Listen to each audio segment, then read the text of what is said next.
কেমন আছেন সবাই? আশা করি ভালো আছেন। আমার লক্ষ্মীপ্রিয়াস ডেইলি ব্লগ চ্যানেলে আপনাদের সকলকে জানাই অনেক অনেক স্বাগত। তো আজ একটা নতুন রেসিপি নিয়ে আপনাদের সামনে উপস্থিত হয়েছে বন্ধুরা। রেসিপির নাম হলো ক্ষীর পনির বা পনিরের পায়েস। এই পনিরের পায়েস খেতে কিন্তু দুর্দান্ত লাগে, আর খাবারের শেষে এরকম একটা মিষ্টি হলে মন্দ হয় না, এরকম একটা ডেজার্ট হলে বা পায়েস হলে দারুণ লাগে। তো চলো বন্ধুরা, আমি কিভাবে এই পনিরের ক্ষীর বা পায়েস বানাই পুরো ভিডিওটা স্কিপ না করে দেখতে থাকো। আমাদের ক্ষীর পনির বানানোর জন্য কি কি উপকরণগুলি লাগছে চলো এক ঝলক দেখে নিই। এখানে লাগছে পনির, আমি পনিরটা গ্রেড করে রেখেছি বন্ধুরা, আর সঙ্গে আমি এটা আমুল কোল্ড দুধ নিয়েছি, চাইলে তোমরা গরুর দুধও এখানে ইউজ করতে পারো, কোনো সমস্যা নেই। আর রয়েছে চিনি পরিমাণ মতো, আর রয়েছে সঙ্গে কাজু বাদাম আর কাঠবাদাম, আর সঙ্গে কয়েকটা এলাচ। তো চলো রান্নাটা শুরু করা যাক। একটা পাত্র নিয়ে নিয়েছি, তাতে দুধ বসিয়ে দিয়েছি। আমি এখানে 1 লিটার মতো দুধ নিয়েছি বন্ধুরা, আপনারা আপনাদের পরিমাণ অনুযায়ী পরিবারের মেম্বার অনুযায়ী দুধটা নিতে পারেন। তো এটা অনেকক্ষণ ধরে এখন ফোটাবো বন্ধুরা। এটা যতক্ষণ না গাঢ় হবে ততক্ষণ এটা কিন্তু এইভাবে নেড়ে যেতে হবে, একটু ঘন করব।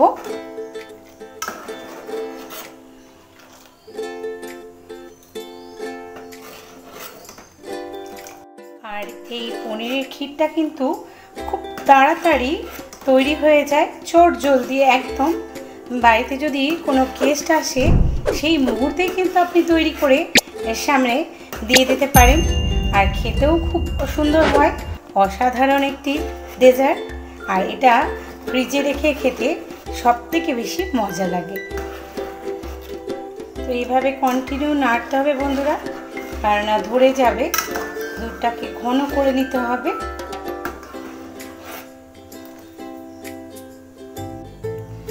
আমার দুধটা অনেকটা মরে এসেছে, ঘন হয়ে গেছে। এবার এতে আমি চিনি অ্যাড করে দেব।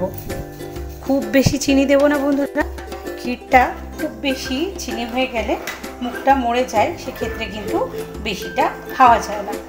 তাই এমন একটা পরিমাণ চিনি দিতে হবে যেটাতে খেয়ে তৃপ্তি হয়।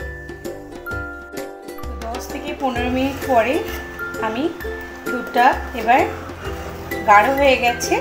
এবার আমি গ্রেট করে রাখা পনিরগুলো এতে অ্যাড করে দেব।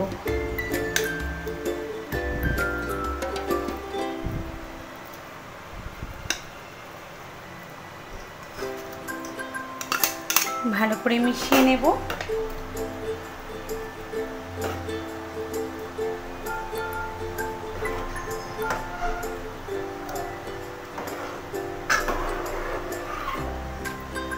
এবার সামান্য একটু ফুটিয়ে নেব।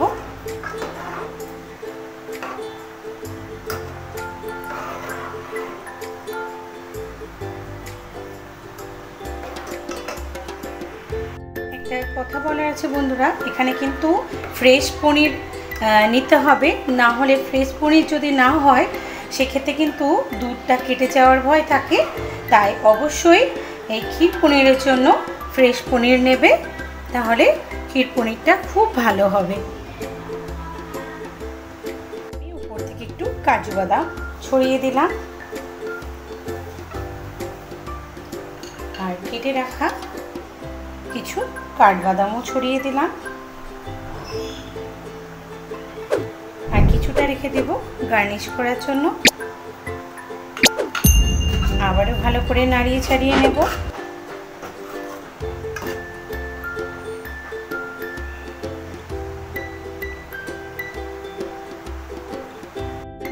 এবার আমি উপর থেকে এলাচ হাত ভাঙা করে ছড়িয়ে দিলাম।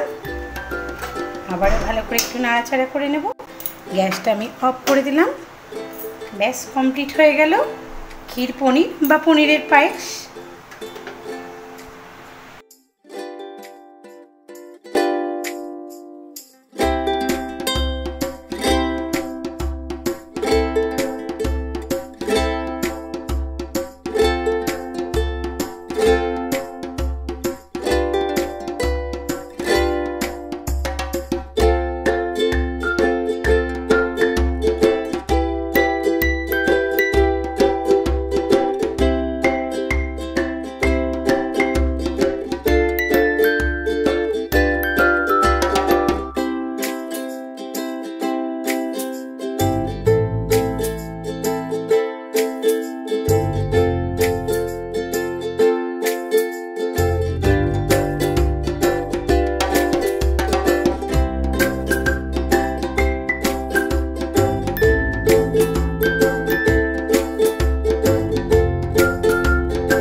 কাজু বাদাম দিয়ে দেব গার্নিশের জন্য, আর একটু আলমন্ড দিয়ে দিলাম। তো ব্যাস রেডি হয়ে গেল আমাদের ক্ষীর পনির বা পনিরের পায়েস। এভাবে অবশ্যই একবার ট্রাই করবে বন্ধুরা, আশা করি খুব ভালো লাগবে। আর কেমন হয়েছে কমেন্ট সেকশনে জানাতে ভুলো না। তুমি যদি আমার নতুন বন্ধু হয়ে থাকো চ্যানেলটা ঝটপট সাবস্ক্রাইব করে নিও, পাশে থাকা বেল আইকনটি প্রেস করতে ভুলো না। আর তুমি যদি আমার ভিডিওটা ফেসবুক থেকে দেখে থাকো তাহলে প্রোফাইলটা ফলো করে দিও। দেখা হবে আরেকটা ভিডিওর সাথে। ভালো থেকো, সুস্থ থেকো, নমস্কার।